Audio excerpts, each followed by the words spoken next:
Hello and good evening. Right, so I'm just popping to the shop to buy 3 days worth of grapes for my sister because I neglected to buy them yesterday. And it's a toss-up between whether I go now or whether I go in the morning.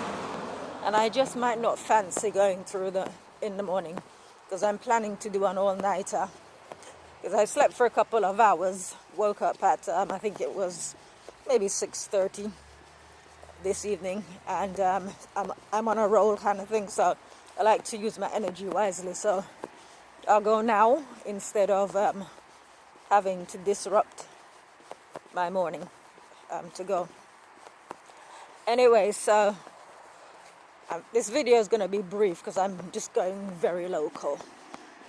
But it's a cautionary tale. A friend sent me a message, and I know this friend is someone who's real and won't mind me saying what I'm about to say. Hold on, here's some neighbors that just say hi. Good evening. How are you all? Very well, thanks. Well, it's a toss-up because I'm actually working. So I'm on a deadline, so it's whether I go to the shop now or whether I go in the morning. And I may not have the energy in the morning, so I'm going now because I'm on an all-nighter. Good luck. Thank you. Have a good evening. Right, so my sister's neighbors. Anyways, so whenever I speak to people, I always tell them exactly what's going on. Not because I'm a blabbermouth, but because we must bear witness. Right, because I know I'm looking after my sister. So for future reference, they can bear witness that yes, we used to see all these rolls of fabrics being delivered for her, and she was running that show at the same time as looking after her sister. Thank you. Right, so that's why we talk, we post and everything. So as I was saying, my friend won't mind me saying what I'm about to say. I'm not going to make reference to who it is, but it ties in very much with my sister as well. Because when I told her, you see, I'm on the road, I'm not going out to buy anything for myself. I've interrupted my night, I'm supposed to be sewing. I've interrupted it so I can go and pick up stuff to make sure that she has everything she needs up until Tuesday, which is when I'm next intending to go out for my training session. Because I've already booked the driver to deliver what I'm working on. And we've agreed he's going to come and collect at 9 o'clock Monday morning, between 8:30 and 9.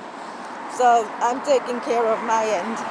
But at the same time, I need to make sure that, as I said, she's got everything that she needs. You heard what I said to the neighbors. Right, so cutting a very long story short now. So when my friend told me his situation, it's basically to do with coronavirus quarantine. So he lives abroad, my friend. And I'm not going to go into the details. All I'm going to say is that in response to the message, I offered to help in the only way that I can, which is financially. But he declined. He said he's all right financially. And also to, cliche, reach out to God. I didn't need to reach out to God. It was on my mind. But God told me that he had a chance to get out. And he chose not to. So that's the answer. Similarly, it was the same with my sister. I've left her in bed. She can't get out of bed, even at this point, unless I get her out or the carer. Similarly, this is why you will not find me praying on behalf of my sister or bothering God. It is between them. I was inspired to tell her not to go back to work, and I mean not to go back to work ever.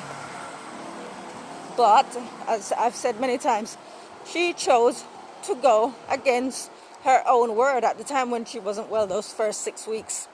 And then she got better to the point where she could return to work in her mind. She said she wasn't going to go back.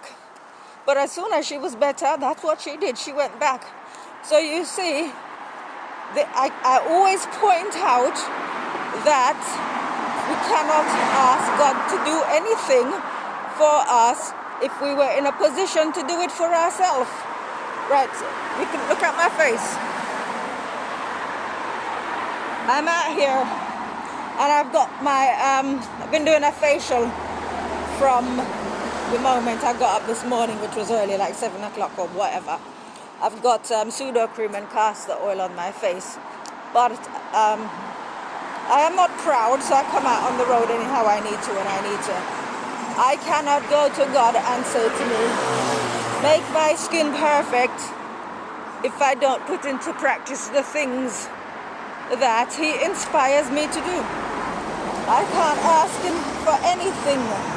I could have gone out dancing tonight and then, come back tired in the morning and say, God, give me the energy to do what I need to do. I don't need to do that because I stress again, if you do what you're supposed to do, He'll take care of it.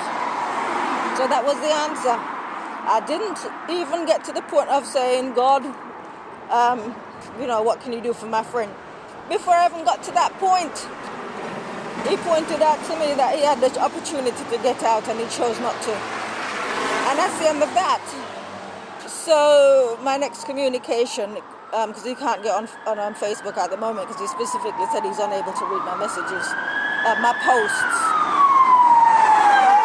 I'm going to have to relay that information to him. The same thing happened some years ago when my friend's son got into trouble with the police and someone from church, and there was going to be a prison sentence. And I said, all right, let me go and talk to God. And before, we're going back 20 years, possibly more than 20 years now. I said, by the time I went to the Spirit Church, by the time I sort of went to the bathroom, the toilet, and came back, God had already said to me, how does the victim feel? If he is sort of like, this person doesn't get the penalty for the crime committed, how is that fair on the victim? I said nothing more. All I did was I went and I said to my friend that this is what God said. Right? I mean, sometimes it seems a bit harsh to sort of relay the information, but that's it. So, like I said, here I am on the road, face covered in pseudo cream and Jamaican black castor oil, because, got to keep up my end of the bargain. Out shopping for my sister who cannot do anything for herself. Right? And I'm doing this so that I can get on with what I need to do, which is my deadline to be collected Monday morning and delivered to the customer for fitting on Tuesday morning. Right? So that will be done. As I said, I've already booked the driver, so I will be working through the night. And I don't know what time I'm gonna go to bed, how I'm gonna wake up, but whatever it is that I need to do will be done. Because as I've said, it's about doing your part. So anyway, let me go and pick up my sister's grub food and head back and go and do what I was doing. You guys take care, have a good night, have a good weekend, bye.